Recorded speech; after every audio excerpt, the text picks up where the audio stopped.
Rayshawn Ray, aim to speak truth to power, and this is my daily thought. Why do I get my mother a card on Father's Day? Well, for me, it's rather simple.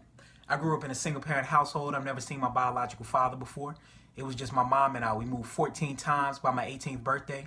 She put herself through nursing school. She had a full-time job, 2 part-time jobs, never missed a game, never missed an event in school. My mom is quite simply a superwoman in all that it is intended to be. At the same time, I saw the consequences that it had for her mental, emotional, and physical health as she kind of invested and put everything into me that was humanly possible. And she is the fundamental reason as to why I'm successful today, along with the other men in my life who I consider to be father figures and role models, along with the other women who helped my mom along the way. And these individuals include my grandfather, Buck, my godfather, Steve Bingham, my uncle, Pat Talley, God rest his soul, as well as my grandfather, as well as Daryl Hudson, who was my big brother and big brothers and big sisters. My grandmother and my aunt, who I call football, Rosalind Talley, all of them have played a fundamental role in my life, in addition to several other people. And in this regard, it really takes a village.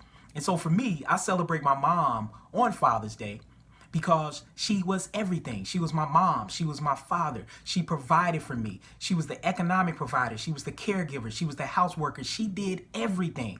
And for those of you who were fortunate to grow up in households with 2 parents, that's awesome. My kids have that. But what I also have realized with having kids is that it really just frustrates me and upsets me to think about the fact that my father, who I've never seen, left my mom to do all of the things that I do with my kids, all of the ways that my wife and I invest in our kids, right? Now, with that being said, look, my particular situation isn't an anomaly.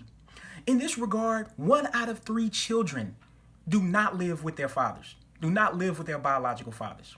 1 out of 3. And in minority households and African-American households, it's even higher. Now, at the same time, when we actually look at statistics on what it means to be involved in people's lives, African-American fathers actually participate more, whether or not they're living with or not living with their kids. Here are a few of them. Fed or ate meals on a regular basis. A lot of parents participate in that. A lot of fathers participate in that. About 64% of white fathers compared to about 78% of black fathers and 74% of Latino fathers. Bathed or dressed their kids, 70% of blacks. Played with their children daily, about 80% of blacks compared to 74% of whites. Read to their children. This is where we see a big drop off. Only you have about 1/4 of fathers doing that. We need to definitely increase that. But for kids 5 to 18, we actually see some reversals where we see black fathers being slightly less likely to eat meals daily with their children relative to whites and Latinos. But when it also comes to talk to their children on a daily basis, about 66% of fathers are doing that and helping children with checking homework. About 40% of black fathers say that compared to about slightly less than 30% of whites and Latinos. The whole point is, look, we've seen huge increases over the past decade or 2, but it's still not where it should be.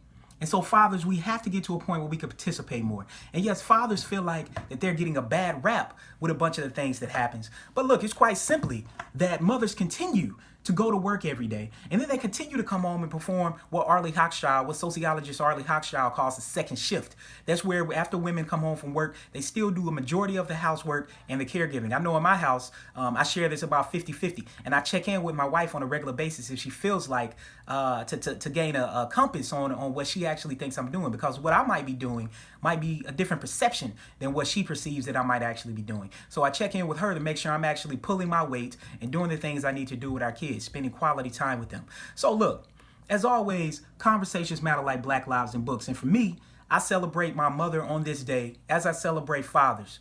But don't try to chastise someone else's experience because they didn't have yours.